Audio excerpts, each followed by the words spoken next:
when it comes to the NSAS, I thought it was a good movement. When it started, we went out, we complained, and all that. But see, what I realized is somewhere in between, politics came into it again. You understand? It started as a patriotic movement. Tending towards what? Tending towards justice to youth. Like I've been harassed by police myself, just because I drive a good car. I have a big phone. Automatically, I'm a criminal. Like, I'm not allowed to succeed in my own country because the police would always persecute you and ask questions later. I've had friends that have gone through that and all that. So when the movement started, for me as a patriot, I felt the youth are finally waking up. You know what I mean? It's the revolution we've been praying for. It's on the way. It's coming. Do you get what I mean? So there was a lot of energy. Like, okay, let's do this. We're gonna change this story. We're gonna change this perspective and all that. But then, a couple of weeks later, it's like it never happened, because the same politicians went and spoiled the movement. Nigeria, described by many as the giants of Africa, gained its freedom in the year 1960 from the colonial rule, and on the 1st October 2022, the country clocked 62 years of independence. The country, as an independent nation, has achieved a lot in managing its affairs. The country has a government of its own, a vision to rekindle, a hope to ignite, a passion to achieve, and a dream to revive.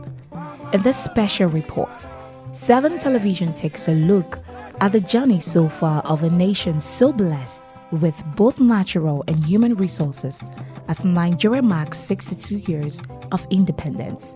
What could be said of the nation by her citizens? What is happening in Nigeria can cause war in other countries. But what I'm advising the government about Nigeria is that, and the other fellow Nigerians, is that, Nigeria, the problem that we have is not that Nigeria is not a good country. Like, God bless us with so many resources. As you can see this rock here now, this rock is made of too much money.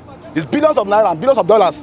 It's in FCT here. So we just rely on only oil. Everybody talking about oil. It's not only oil. Every Nigeria have resources. So we should focus on our resources and make sure that everything is good in Nigeria. The rate of insecurity has been on increase for more than before. When you look at, you cannot travel from here to even within the FCT freely. You see, that's where we are having the problem in our situation, in our country. And what we need for is somebody that will unify Nigerians, because now there's not even trust in Nigerians. Because when you begin to say something now, somebody will say you are from the north, or you are from the south, or from the east. There's no unity in this land. Terms of religions, we have been making a progress. Seriously. It's not easy as a country. It's not easy as a country, multi-ethnic country like Nigeria. We have been tolerating ourselves for over 60 years. We have different religions, Muslims, Christian and traditional religions, cut across 36 states and Abuja as a federal capital territories. It's not easy, despite the fact that we have been having a little differences in terms of religion, but we have been tolerating each other. They say corruption has become the termite that eats deep into the giant's flesh of Nigeria. Nigerian economy dwindles and its effects reciprocate on the innocent poor citizens. Moving to our 62 years of independence, Nigerian universities are locked for 7 months. The journey of Nigeria brought about an ugly situation of terrorism, kidnapping, and banditry. Kidnapping had cost trillions of naira to Nigerians, and terrorism had destroyed hundreds of lives. In this special interview, 7 Television had a chat with Hajia Hafsat Muhammad, first published female author from the North, humanitarian and philanthropist, a famous Nigerian elder stateswoman who have been around and saw it all. She is a politician, writer, and an educationist. Well, at that time we celebrated, I was in class 3, I think, primary 3, that is 1960. I think there is some development and there is some setbacks, especially in politics. Because in education, we have progressed, especially in the North. That is if I'm talking about Western education, because the North has been educated before the white man comes to Nigeria. So in Western education, there is a progress. At my time, there were very few women in school. Most of the children at that time are not allowed to go to school. Even if they are allowed, when they reach class 7, they will get married. They will not be allowed to go further. But at the moment, when I'm talking, we have women professors, we have doctors, we have a lot of women in almost every aspect of life. So in that case, there is a progress. But if you are talking about the progress of humanity, I think we are backward.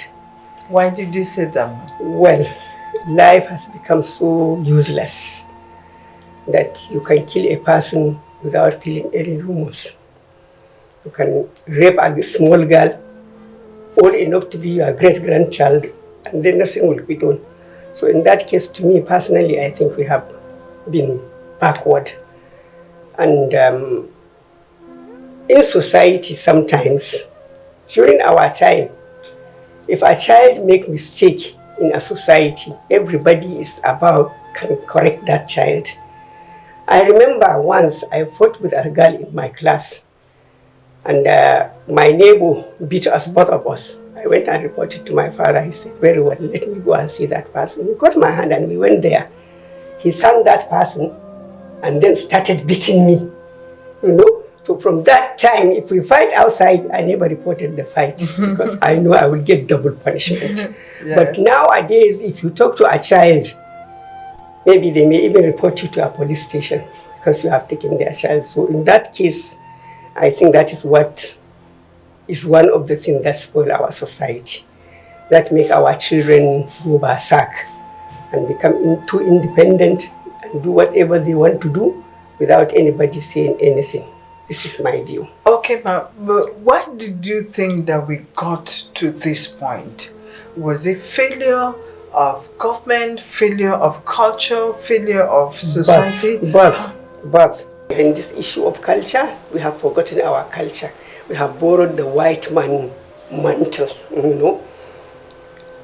In my house, my father used to teach me to find everything about other people, their culture, their languages, what they like, what they don't like, their religion. Even in religion, we are allowed to find out about. I can talk to you about Christianity as I'm talking to you about Islam. Because my father encouraged us to find out about all the other religions instead of following him simply because he's a Muslim. We should not do that.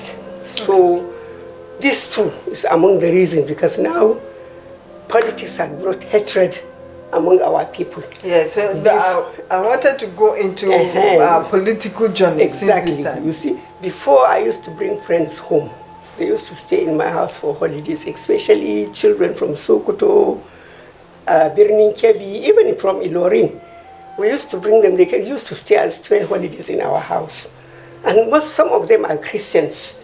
We have Igbo friends. My best friend up till today is an Igbo lady. Her name is Uche. Though she was born in Zamfara, she grew up there and she married there. So you see, one of the things that destroyed our being together now is bringing religion and tribalism inside our society.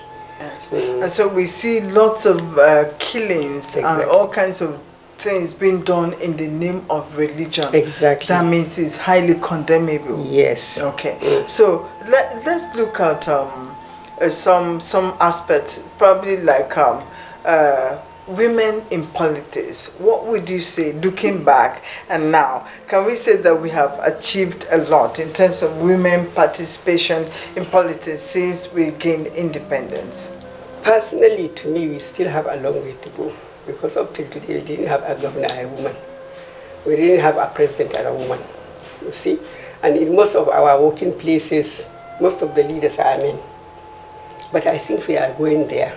We are burdened with serious issues of corruption, and the country, lots of people had said that we are backward because monies that are to be used for the general well-being and welfare of Nigerians are being taken by some few individuals. What should this country do in order to reduce or even stop corruption so that most Nigerians will be able to have an improved life? Madam, you are asking a big question, because corruption has come from a long time ago, has stayed in Nigeria, and it will be difficult to remove it completely, because people like money. People are greedy. They don't know the value of humanity. They don't know the value of human beings. They don't know the value of their country. They don't even care about the country. You see? So stopping corruption is a big job. It will have to be for the coming generation to do something about it. But our people of today, the politicians now, you can do nothing to stop them from being greedy.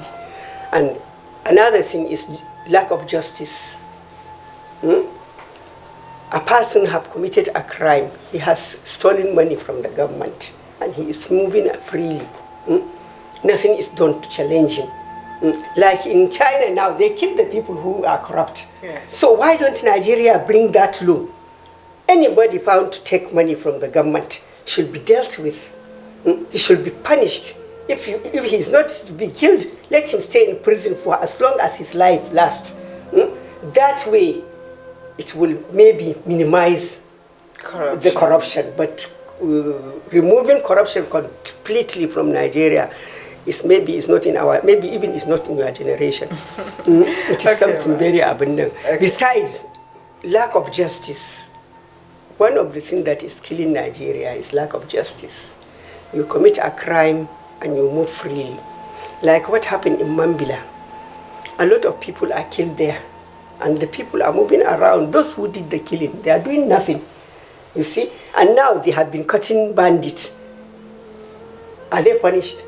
Nobody has punished them. The government didn't say anything about them. They always tell us they are getting bandits, they are getting bandits, they have caught bandits. But who have you ever had been convicted?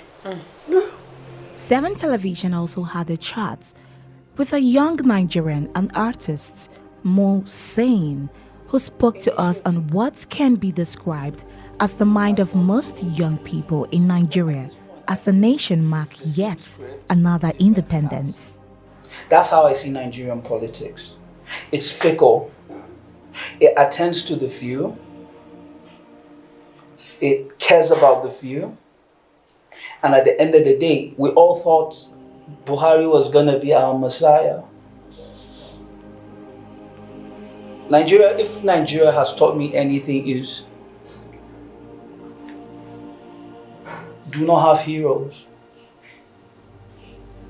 There's this quote, you live, it's either you die a hero or live long enough to see yourself become the villain. That's how I see it. I feel it's just going to be another election. It's just going to be another stories. It's just going to be another 4 years of wasting Nigeria's time. And that's just how I see it. I'm a realist. And at this point, I don't think there's anything. The current people that are vying to get into power are people that have had power already. What have they done with it? It can, however, not be denied that some successes have been recorded. Some Nigerians are doing very well around the globe, making names in their professions and contributing to the world development. The country have great scientists, technologists, doctors, professional footballers, finest musicians, among others. As the nation marks 62 independence anniversary, Nigerians pray that their leaders should stand up to their promises and be committed in making Nigeria a peaceful, united and justifiable nation for all.